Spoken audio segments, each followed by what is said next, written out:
Thank you. I always like to start this presentation with some perspective. That's not the perspective, that's the fun stuff. You've heard a lot today about healthcare and retirement, and we're going to keep going with that topic. But what we're going to talk about today is how to implement some of these strategies potentially into financial planning at the individual level. So some of these things are really potentially going to make your financial planning far more effective. But I always like to start with some perspective. So Andy won't admit to it, but Andy was back here on the left there. I like to start with a perspective on life expectancy, okay? In 1776, when the Declaration was signed, life expectancy was 36. By the end of the Civil War, it had grown to 42. We implemented Social Security in 1935, okay? Life expectancy was 62. What's retirement age effectively? 65. So we implemented Social Security for?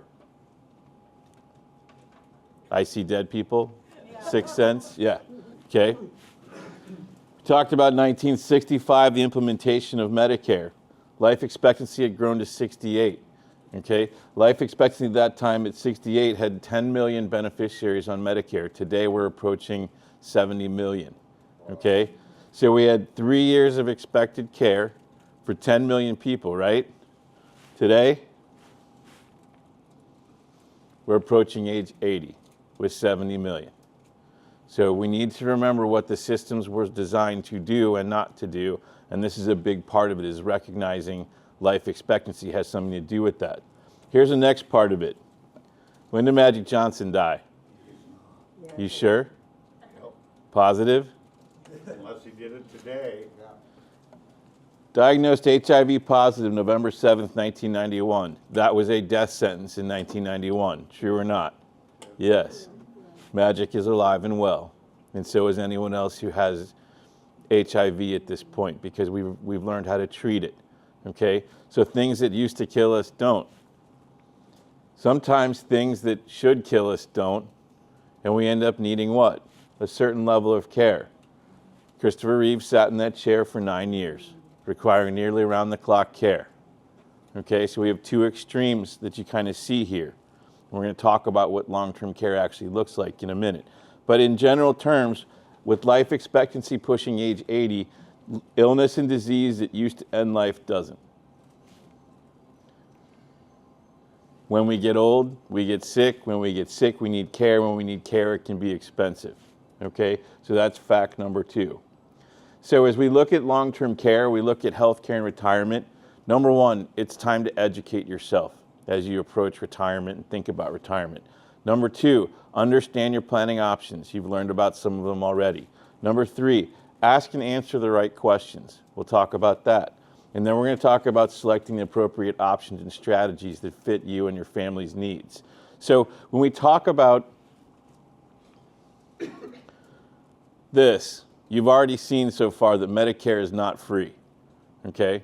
You've been paying for it all of your life. You start paying for Part B premium, Part D premium. So let's get it out of your mind there's a cost for these things. Next, we have to define what long-term care is and how it's delivered. We all know if I say, what is long-term care? You're going to say, well, it's home health care, community-based care, assisted living, nursing home. Let's change the question. What is long-term care? Okay? This morning, you got out of bed, you didn't soil your sheets. You went to the bathroom, you took a shower, you got dressed, you moved yourself to the kitchen, and you ate breakfast. You did the activities of daily living. The reverse is possible. Someone has to change your sheets, someone has to put you on the toilet, in the shower, get you dressed, move you to the kitchen, and feed you your breakfast. That is long-term care. That is not covered by Medicare. And that's why we're having this discussion. It's right there on the website. I don't make this stuff up, okay? Medicare.gov, what's not covered, right at the top. Long-term care, custodial care. So we have to get these ideas into everyone's head that there's not some surprise that's coming when you get to retirement. It's actually in the book too. We'll get to that. There's only one place that you can go to get your actual Social Security expected income Ted will guarantee that I'm right about this. It's ssa.gov. You log into the website, okay? Do your governmentid.com or whatever it's called. You log in and it'll show you all the different numbers based on your IRS inputs to ssa.gov, and it shows what that expected income is in retirement for Social Security. You scroll down under Medicare, it says what? Medicare does not pay for long-term care, so you may want to consider options for private insurance. It's not Andy telling you this. It's not your financial advisor. It's Medicare. Okay? Next, we look at what planning options might look like. Okay? So we have to consider where we are. Okay? The appropriate supplement, as you've heard this morning. Estate and elder law planning, that you have to have the proper legal framework for all of these things. All this planning is useless if the event occurs and you can't tell people what you want and how you want it and where you want it and when you want it. That's what the legal framework does. And finally, potentially a long-term care plan to cover some of those expenses that Medicare, health insurance, and a supplement won't cover. Okay? He showed you a nice chart about all the different plans for Medigap coverage. I kind of reconfigured it about 5 years ago because here's your reality for long-term care and Medicare supplements. Does that hit home? Just a little kind of reality check, okay? We move on and we're going to talk about the evolution of long-term care planning a little bit, okay? And I'm moving quickly, but I promise I'll share all of this stuff if you want the slides to review it.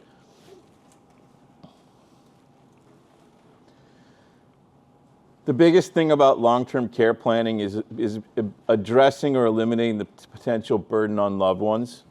It's addressing the missing piece in a comprehensive financial plan.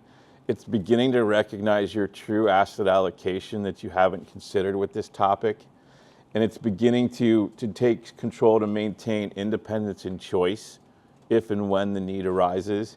And finally, the ability to create tax-advantaged or tax-free dollars to address this need in the future, okay? He talked about it briefly. The last thing that you want to do when you're 70 years old is start taking lots of income out of your retirement plan, because then you get introduced to Aunt Irma. Does anyone know who Aunt Irma is? No? IRMAA. I forget what it stands for. You probably know right off the top of your head. Income related. You don't remember? No, I don't. All right, that's okay.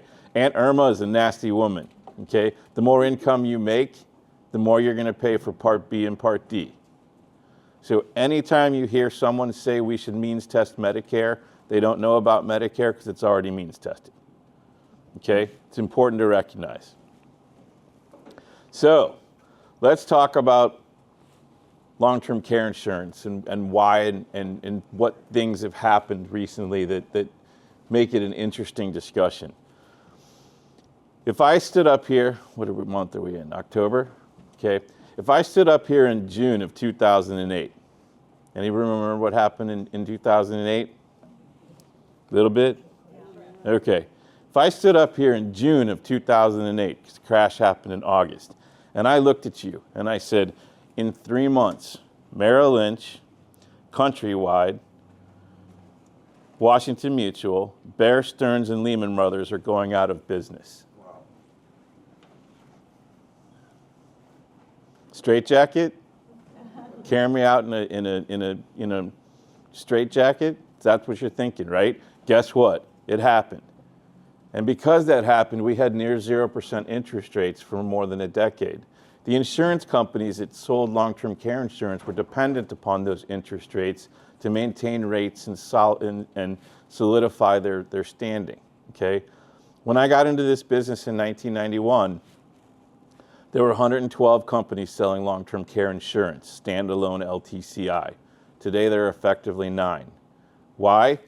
That was a big part of it. Interest rates collapsed. Number 2, Magic Johnson and Christopher Reeves. People living longer and having longer claims. And finally, people holding on to these policies for a very, very long time. The lapse ratio, or the number of people buying a policy and letting it go, was supposed to be 5 to 6%, and it's net near about 1%. So all of those factors contributed to insurance companies going, we can't do this because we haven't priced it right. Okay, that created a growing set of products that's more consumer oriented. You're going to learn about today. Okay, so when you think about long-term care from a risk management standpoint, these are the 5 different ways that we can address it, the long-term care piece. Okay, we can look at traditional long-term care insurance. We can look at hybrids built on the back of a life insurance policy. We can look at life insurance with certain riders that give access to LTC. We can look at annuity hybrids. We can look at annuities with income kickers for confinement. That's the high level. We're not going to get into specifics, at a granular level, but that's important to understand that we look at this model as being what we offer the consumer today. The biggest thing that I want you to take away as a consumer today is this is a process, not a product. Okay? And when you go through the process, you're trying to identify appropriate planning solutions to improve or complement your financial planning. That's it. Does it make sense? So we have to do a couple of things. We have to quantify the risk. We have to identify how and where those services are provided. We've talked about that already.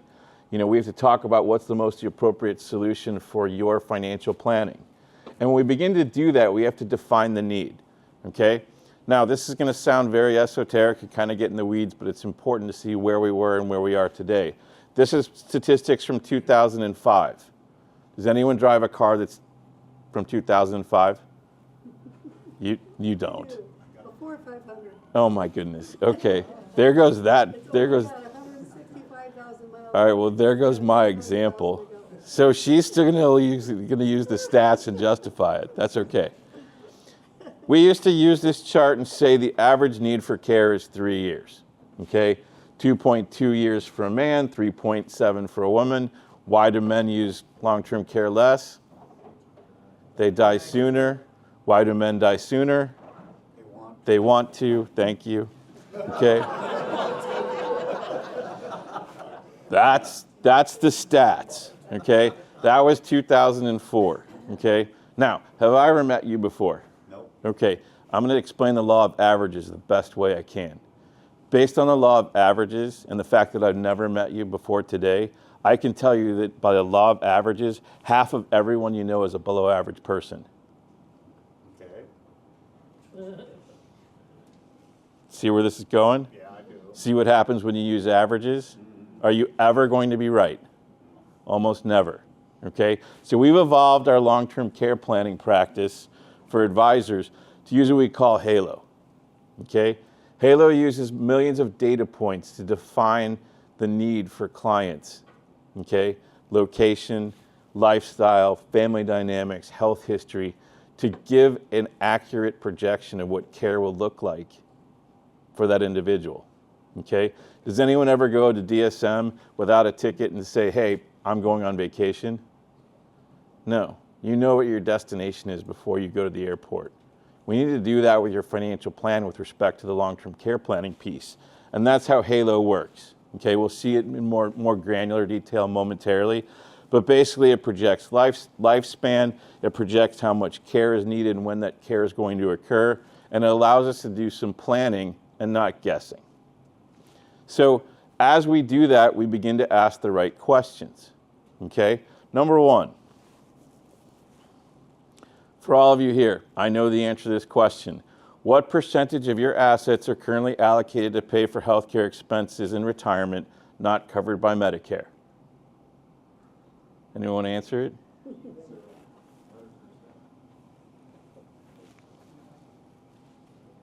Until you qualify for Medicaid, every dollar you have and every account that you have and every bank account and financial institution is right now currently allocated to pay for healthcare and retirement.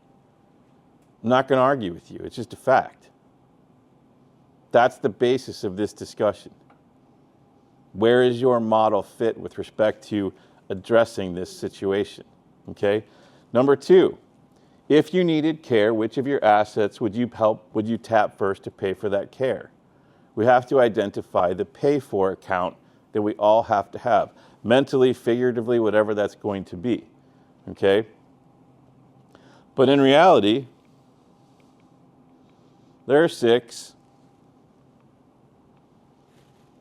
Non-qualified accounts, accounts that have already been taxed. Qualified accounts, accounts that have not yet been taxed. Excess income from cash flow, life insurance cash values, annuity cash values, home equity or reverse mortgage. These are the only 6 places that you can pull from to be that pay-for account. So then the question becomes, is that current location the best place to address this, or can we do some interesting things with it? Okay? And you have to begin to ask yourself, how much do I want to pay for every dollar of care when I need it in the future? Do you want to pay $1.40 or $1.20 pulling it out of your investment account? Why is it $1.20, Andy? Taxes. Sorry, I should have set that up better. That's all right. Okay, capital gains taxes. Best case scenario, for every dollar of care you need, you're pulling out $1.20. Retirement account, might be $1.33, might be $1.25, could be $1.40, couldn't it? With state and federal taxes, every dollar of care will be $1.40. Money market account, cash savings, $1 for dollar. Okay? How many of you are smart? How many of you like paying things at a discount? Why do we go to Costco? Why do we go to Walmart? Why do we go to Target? So we can pay 33 cents for every dollar of value that we see. This is long-term care planning. Okay, in a little bit different view. So, how have we defined how Medicare and Medicaid fits? We haven't talked about Medicaid yet. We'll talk about that briefly. How do we quantify the future care needs? We use a HALO or some tool like it. Have we considered tax-advantaged ways to pay for long-term care in the future? Now we begin to have the rubber hit the road, so to speak. And let's just look at some quick case studies, okay? But before we do, that Medicaid slide, I think I took it out because I was doing something and thinking that Medicare would cover that. Do we all know the difference between Medicare and Medicaid? Show of hands, who knows what Medicaid is?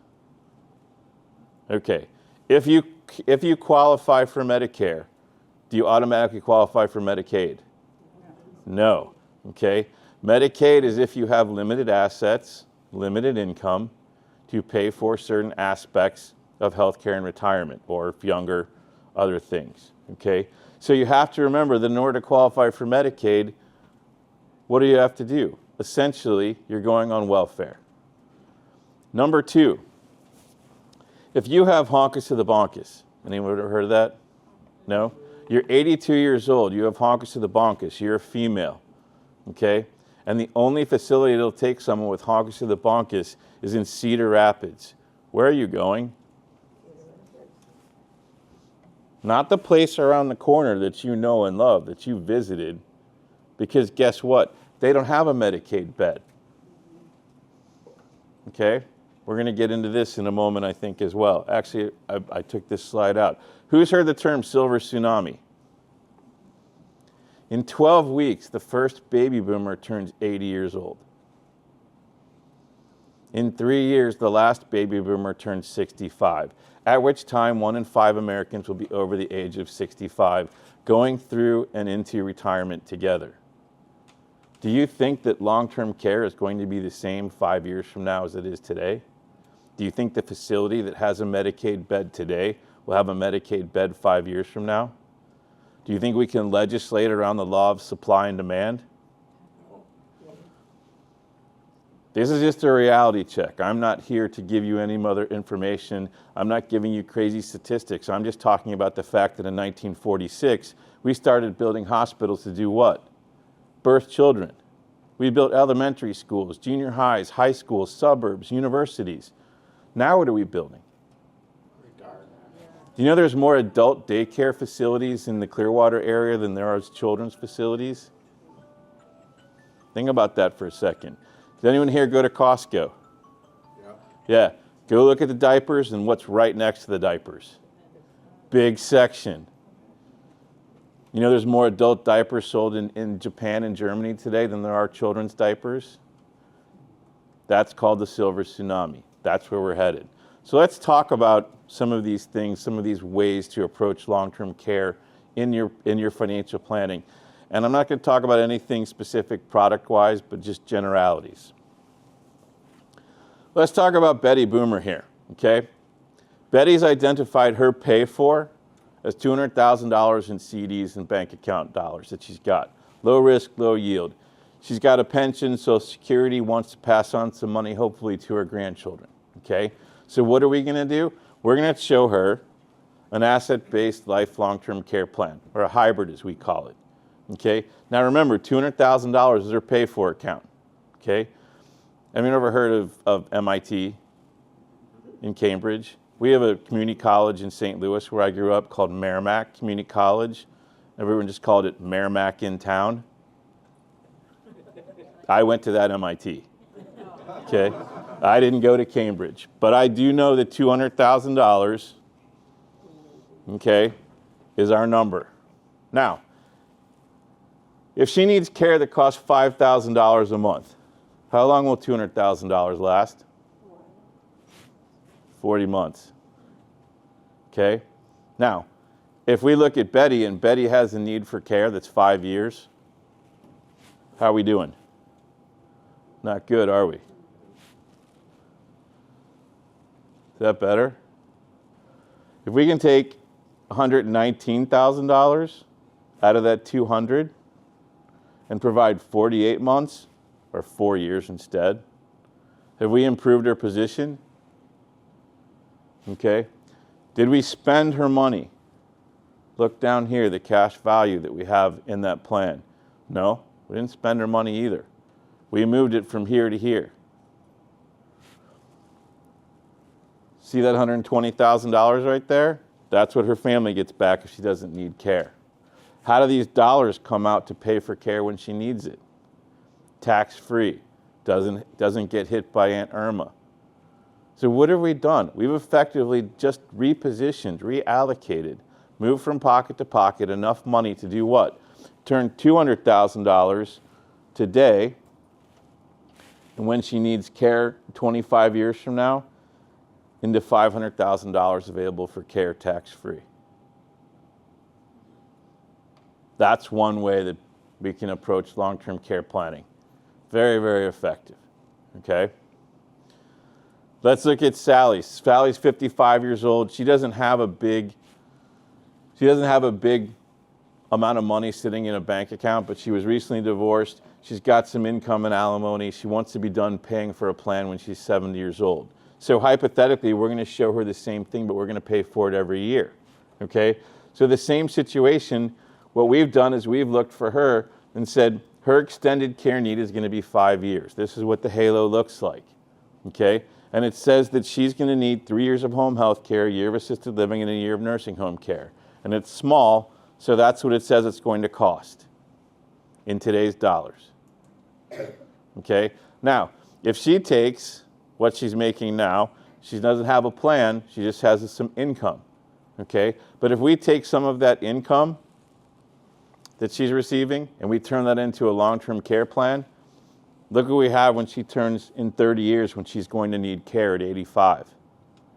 $1 million will be available in tax-free benefits to cover that 60-month need. And what happens if she doesn't use it?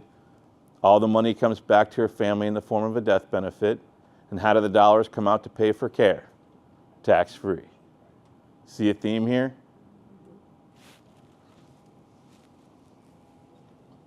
The newlyweds, 75 years old, okay? Second marriages. They would pay for care with $150,000 they have in an existing annuity, okay? I don't care what you hear on TV, annuities are not evil, okay? Who knows what the first actual stock issuing company was on the planet? East India Trading Company, okay? 1500s, 1600s, I forget the date exactly. Who knows when the annuity was created? Roman Empire. It was called an annua. That's what they paid the soldiers. So if annuities suck, they've sucked a lot longer than stock certificates. Okay? Keep that in mind.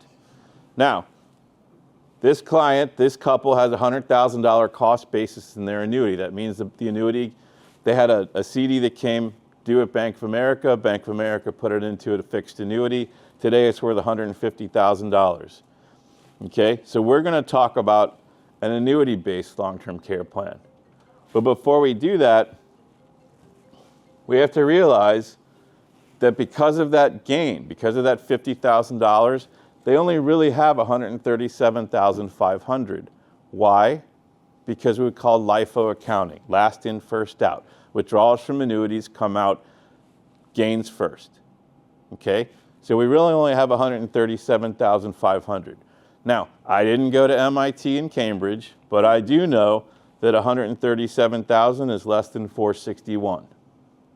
Because if we take $150,000 and we use what we call a Pension Protection Act compliant solution today, we can turn $150,000 into $461,000 of LTC benefits day one. How do those come out? Tax-free, all of them. So we've turned a taxable gain into what? A tax-free long-term care benefit. Okay?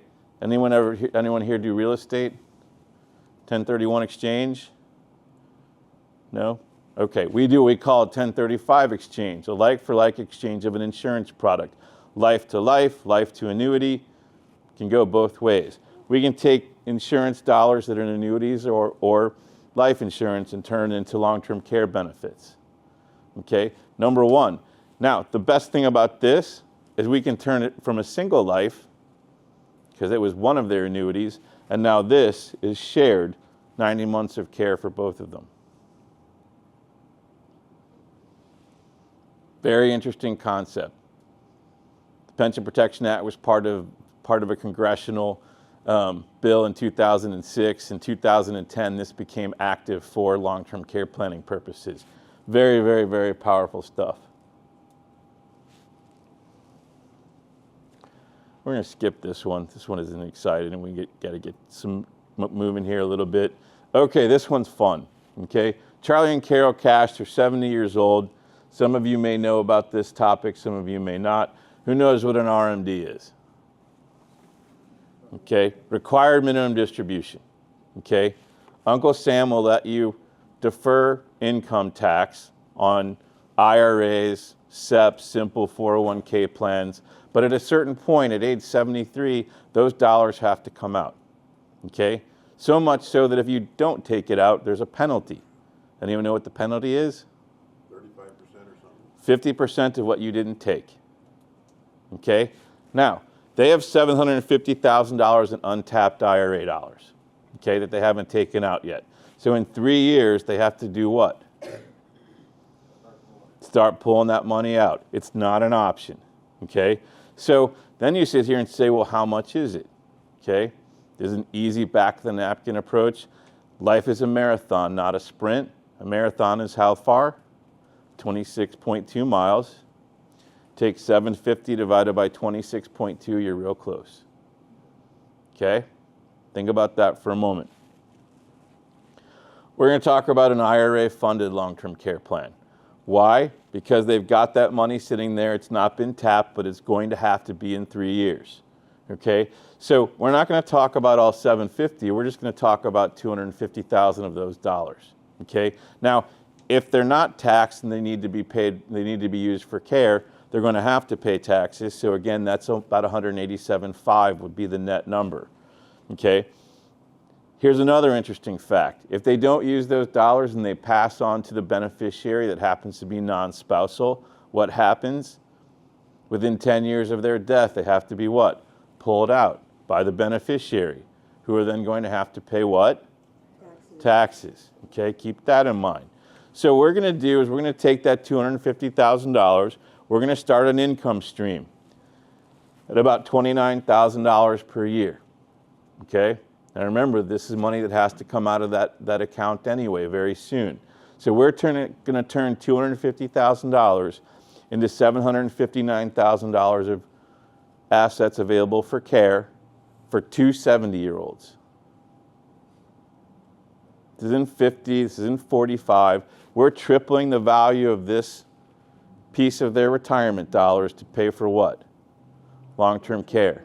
How does that come out? Tax-free. How does the death benefit go to their heirs if they don't use it? Tax-free. Do they have to take out the $29,000? Someone have a calculator real quick. Do 750 divided by 26.2.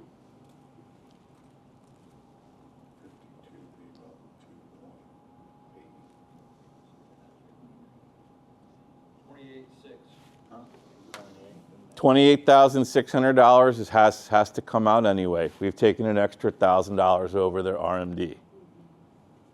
We are taking dollars that have to come out of a retirement account, moving them into the other pocket right here, and creating leverage if and when you need care.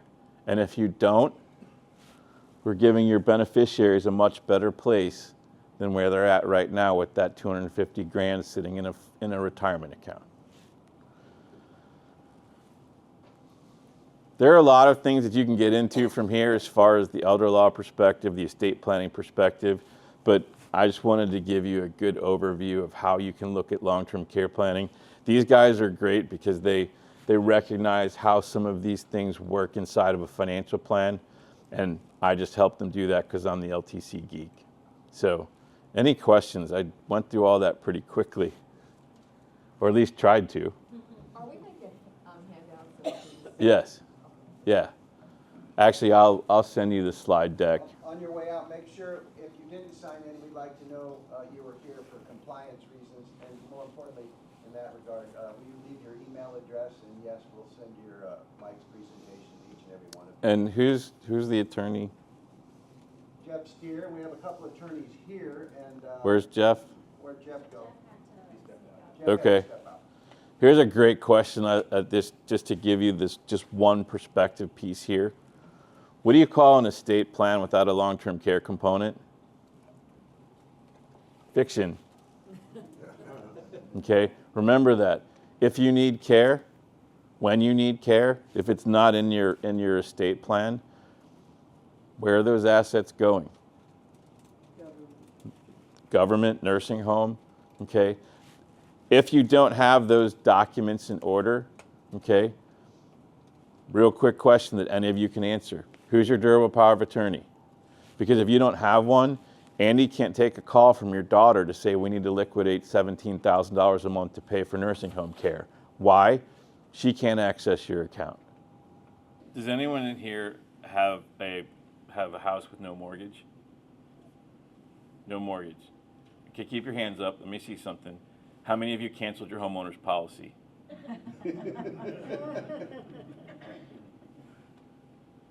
Are all the hands still up?